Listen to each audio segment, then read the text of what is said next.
Bismillahirrahmanirrahim. Assalamu alaikum students. It's me Namrat Chaktai and we are discussing chapter number 17. Today we have to discuss two topics of this chapter. Number one is the superconductor and the second one is magnetic properties of solids.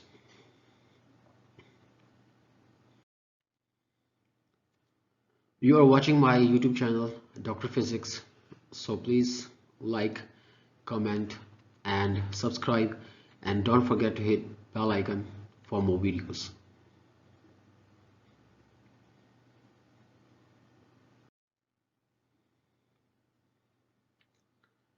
So first of all, we have to discuss the introduction of the superconductors, and we have to define the term superconductors. There are some materials whose resistivity becomes zero below certain temperature T, that is called critical temperature, and below this temperature such materials are called superconductors. हमें एक graph दिखाया गया है यहाँ पे और इसके horizontal axis पे हमें टेम्परेचर दिखाया गया है, जबकि वर्टिकल एक्सिस पे हमें रेजिस्टिविटी दिखाई गई है, that is rho. So super conductors और नॉर्मल मेटल्स, उनमें कंपैरिजन दिया गया है कि नॉर्मल मेटल्स में जैसे ही टेम्परेचर कम होता चला जाएगा रेजिस्टिविटी भी कम होती चली जाती है, और सुपर कंडक्टर्स में up to a certain value of the temperature resistivity कम होती है, लेकिन एक खास टेम्परेचर के बाद एकदम इसकी रेजिस्टिविटी वो जीरो हो जाती है. इस टेम्परेचर को हम क्रिटिकल टेम्परेचर बोलते हैं और इन कंडक्टर्स को हम सुपर कंडक्टर्स बोलते हैं. They offer no resistance to electric current and are therefore perfect conductors. Means के इलेक्ट्रिकल रेजिस्टेंस में इलेक्ट्रिकल करंट के फ्लो में बिल्कुल भी रेजिस्टेंस ये पोज नहीं करते, और इस तरह चूंकि रेजिस्टेंस जीरो होती है, no opposition in the flow of the current, so that's why these are perfect conductors. And once the resistance of the material drops to zero, no energy is dissipated. हमें पता है power is equal to I V ना square R. चूंकि resistance की value zero हो जाएगी तो power dissipation भी जीरो हो जाएगी, and the current once established continues to exist indefinitely without the source of an EMF. Without the source of an EMF, उसके बगैर भी करंट जो है वो इंडेफिनिटली फ्लो करता रहेगा. These are superconductors.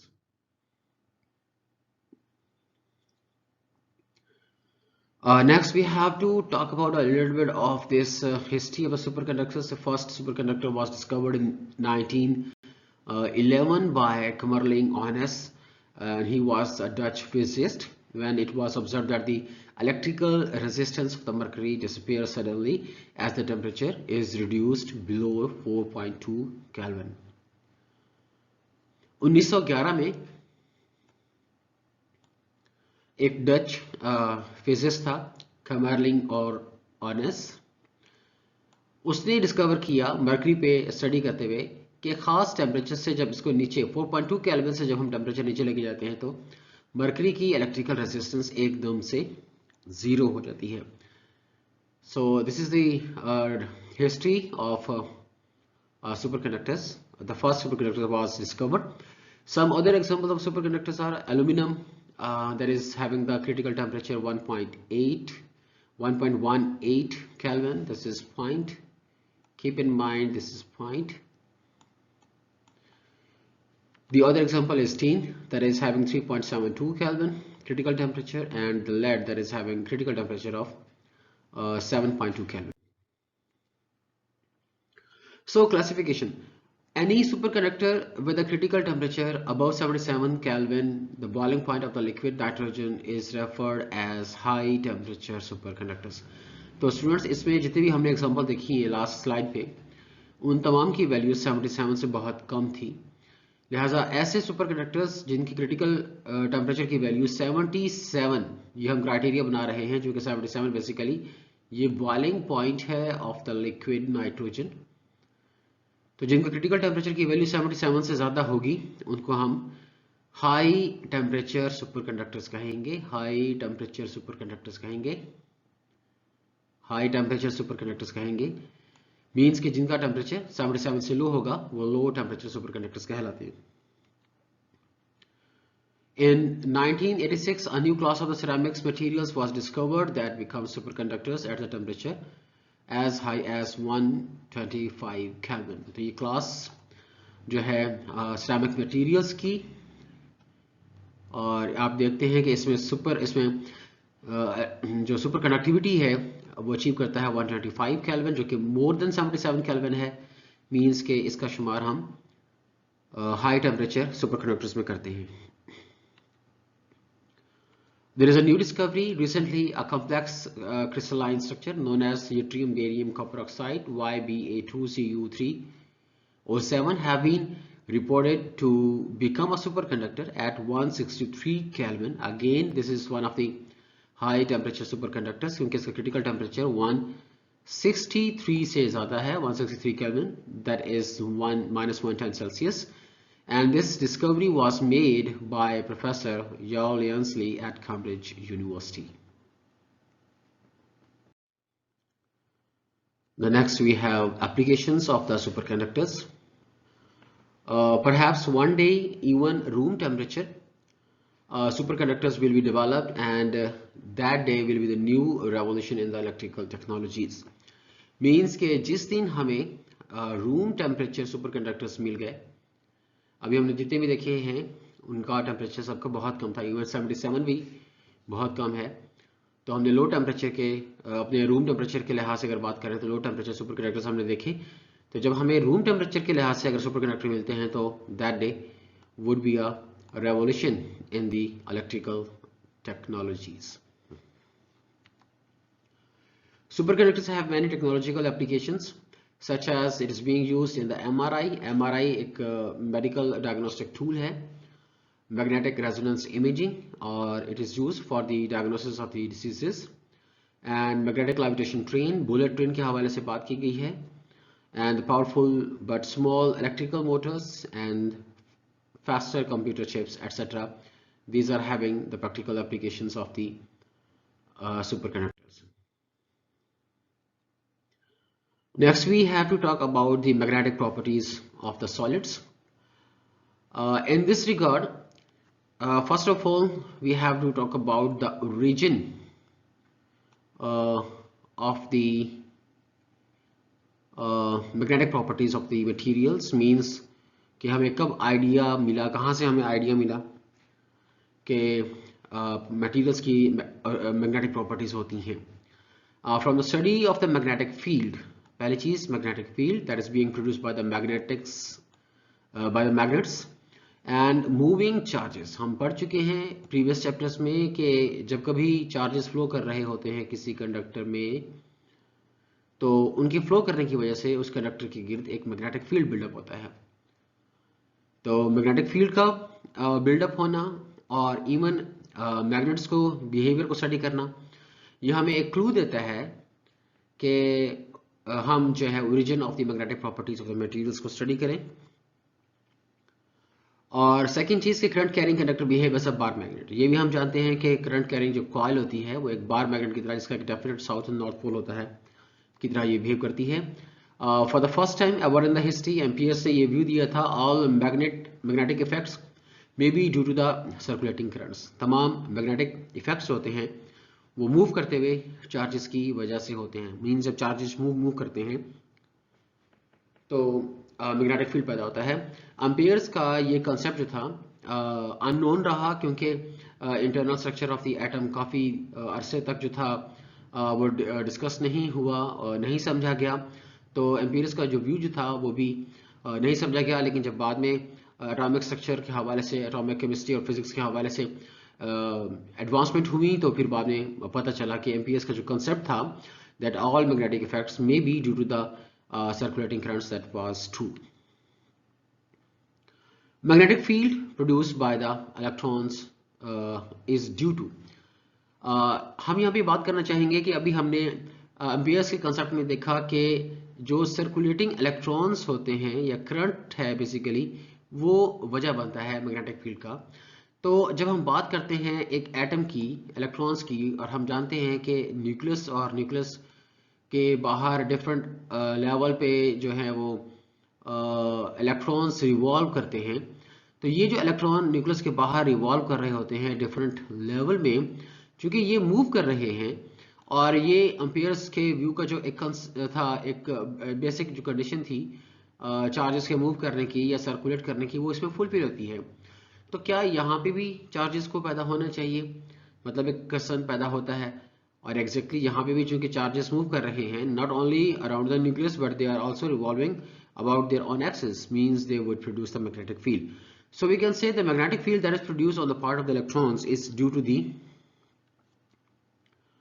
two factors. Number one, their orbital motion, because the electrons are revolving around the nucleus, and it is also due to the spinning of the motions of the electrons about their own axis. Spinning motion of the electrons about their own axis means ये दो factor हैं जिसकी वजह से moving electron around the nucleus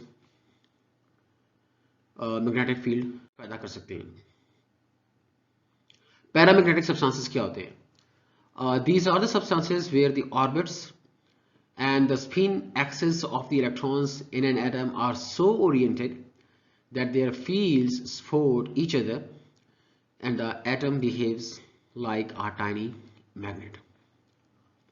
paramagnetic substances वो होते हैं, अभी हमने देखा कि इलेक्ट्रॉन्स मूव करते हैं अराउंड द न्यूक्लियस और उनके स्पिनिंग और ऑर्बिटल मोशन की वजह से मैग्नेटिक फील्ड पैदा होता है। तो पैरामैग्नेटिक सब्सटेंस वो होते हैं जहां पे उनकी ऑर्बिटल मोशन की वजह से और इलेक्ट्रॉन्स की स्पिनिंग मोशन की वजह से जो मैग्नेटिक फील्ड पैदा होता है वो एक दूसरे को रीइंफोर्स करता है, एक दूसरे को सपोर्ट करता है, और इनकी सपोर्ट और रीइंफोर्समेंट की वजह से वो एटम एक टाइनी मैग्नेट के तौर पर बिहेव करेगा।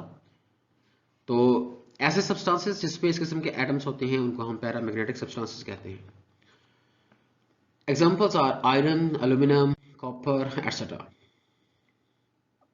डायमैग्नेटिक सब्सटेंसेस अगेन उसका रिवर्स होगा कि यहाँ पे जो ऑर्बिटल और स्पिनिंग मोशन से पैदा होने वाला मैग्नेटिक फील्ड है, अगर आप उसको ऐड करें that might add up to zero, means कि वो एक दूसरे को कैंसिल कर रहे होंगे, और अगर वो एक दूसरे को कैंसिल कर रहे हैं स्पिनिंग मोशन और ऑर्बिटल मोशन की वजह से पैदा होने वाला मैग्नेटिक फील्ड, तो एटम जो है वो एक टाइनी मैग्नेट के तौर पर बिहेव नहीं कर सकता। इस किस्म के एटम्स रखने वाले सब्सटेंसेस को डायमैग्नेटिक सब्सटेंसेस कहते हैं। इनके एग्जांपल्स में वाटर है, कॉपर है, बिस्मिथ है, and antimony etcetera. Ferromagnetic substances क्या होते हैं? However, there are some solid substances in which atoms cooperate with each other. तो फेरोमैग्नेटिक सब्सटेंसेस के हवाले से ये स्टेटमेंट याद रखिएगा कि these are consisting of the atoms which are cooperating with one another. Atoms एक दूसरे के साथ cooperate करते हैं in the alignment, in the existence and the creation and the supporting of the magnetic field. वो एक दूसरे को सपोर्ट कर रहे होते हैं और इस तरीके से they exhibit a strong magnetic effect, और बहुत strong magnetic effect मिलता है क्योंकि तमाम के तमाम एटम्स एक दूसरे को सपोर्ट कर रहे होते हैं, उनकी तमाम की अलाइनमेंट, उनके तमाम का मैग्नेटिक फील्ड एक जैसा होता है, लिहाजा वो सपोर्ट कर रहे होते हैं। तो इस किस्म के सब्सटेंसेस को हम फेरोमैग्नेटिक सब्सटेंसेस कहते हैं। इसमें आयरन है, कोबाल्ट है, निकल है, क्रोमियम ऑक्साइड है, अल्निको है, एंड आयरन, एल्यूमिनियम, निकल, कोबाल्ट, अलाई। बेसिकली अल्निको इसके नाम से जाहिर है, Al for aluminium, Ni for निकल, Co फॉर कोबाल्ट। बेसिकली ये तीन है और इनका एक कॉम्बिनेशन है जिसको हम अल्निको बोलते हैं। Ferromagnetic materials are of the great interest for the electrical engineers. Recent studies of the ferromagnetic substances have shown that there exists in ferromagnetic substances a small region called the domains. Recent studies ने ये चीज़ सामने लाई, ये चीज़ जाहिर की कि ferromagnetic substances basically उनके अंदर, ferromagnetic substances के अंदर कुछ regions होते हैं और उन रीजन्स को डोमेन बोला गया है, उन रीजन्स को डोमेन बोला गया है। Ferromagnetic substances are having some regions, some small portions, उनके अंदर कुछ स्मॉल पोर्शंस होते हैं और हम उन पोर्शंस को डोमेन्स बोलते हैं। Domains are of macroscopic size of the order of millimeters. They are containing the atoms 10 to the power 12 to 10 to the power 16 atoms per domain, and each domain behaves as a small magnet with its own north and the south pole. क्योंकि तमाम के तमाम हम पढ़ चुके हैं कि ferromagnetic substances में एटम्स एक दूसरे को सपोर्ट करते हैं और उनकी सपोर्ट करने की वजह से वो तमाम के तमाम जो है वो पूरा डोमेन जो है वो एक मैग्नेट के तौर पर, एक स्मॉल मैग्नेट के तौर पर बिहेव करेगी और उसका एक नॉर्थ पोल और साउथ पोल भी होगा. When an iron specimen is placed in an external magnetic field, ये बात हो रही है जैसे जो है वो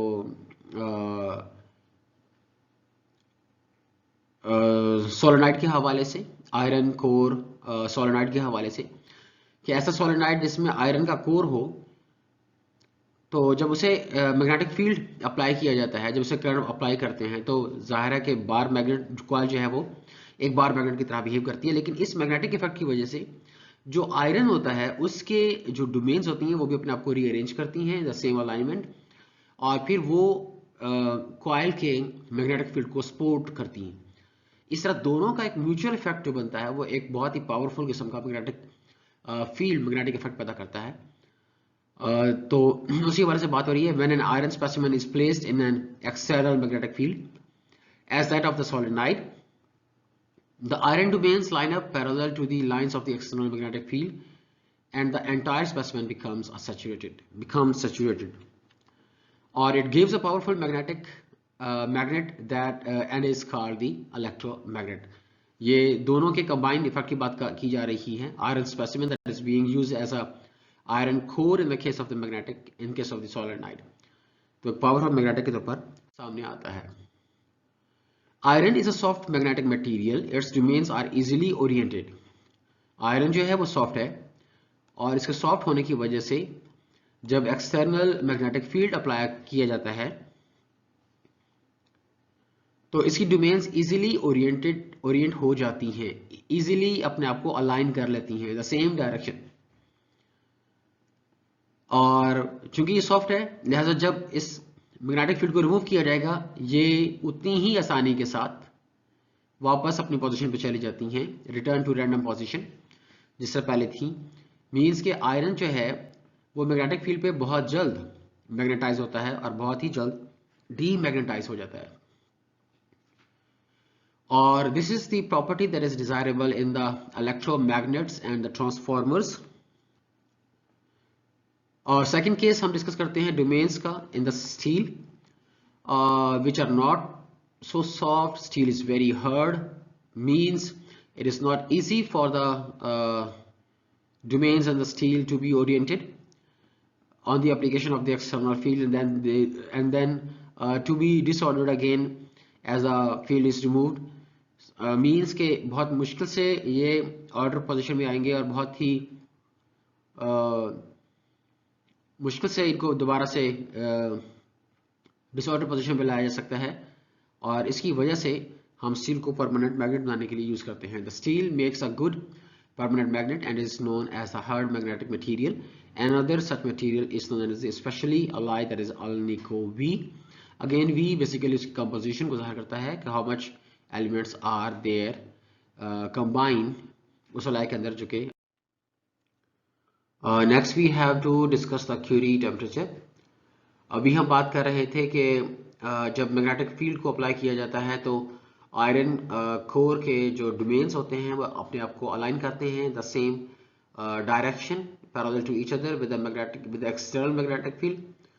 तो क्यूरी टेम्परेचर एक ऐसा टेम्परेचर होता है जिस टेम्परेचर पे उनकी ऑर्डरलीनेस जो होती है, जो उनकी ऑर्डर्ड अरेंजमेंट होती है वो खत्म हो जाती है. और Curie temperature material to material vary करता है. Finally, it must be mentioned that the thermal vibrations tend to disturb the orderliness of the domains. Means जब हम टेम्परेचर को बढ़ाएंगे तो टेम्परेचर के बढ़ाने से जो थर्मल वाइब्रेशंस होती हैं वो बहुत ज़्यादा हो जाती हैं, जिसकी वजह से जो ऑर्डरलीनेस होती है, जो ऑर्डर्ड अरेंजमेंट होती है डोमेन्स की, वो डिस्टर्ब हो जाती है. Ferromagnetic materials preserve the orderliness at ordinary temperature. When heated, they begin to lose their orderliness due to the increased thermal motion. Ferromagnetic substances अपने नॉर्मल टेम्परेचर पे अपनी ऑर्डरलेस अरेंजमेंट को बरकरार रखते हैं, लेकिन जैसे टेम्परेचर को बढ़ा दिया जाएगा तो ये ऑर्डर्ड अरेंजमेंट खत्म हो जाएगी. This process begins to occur at a particular temperature that is different for the different materials, and this temperature is called critical temperature, sorry, Curie temperature. This temperature is called Curie temperature. याद रखिएगा, it could be the short question. And above the Curie temperature, iron is a paramagnetic, but below the paramagnetic, but not the paramagnetic. The Curie temperature for the iron is about 750 Celsius. 750 Celsius Curie temperature है. अगर 750 Celsius से temperature कम होगा तो iron जो है वो ferromagnetic substance के तौर पर बिहेव करेगा, लेकिन अगर हम टेम्परेचर को 750 से बढ़ा देंगे तो फिर पैरामैग्नेटिक तो वो हो सकता है लेकिन फेरोमैग्नेटिक नहीं होगा. That is the end of this topic. Thanks for watching.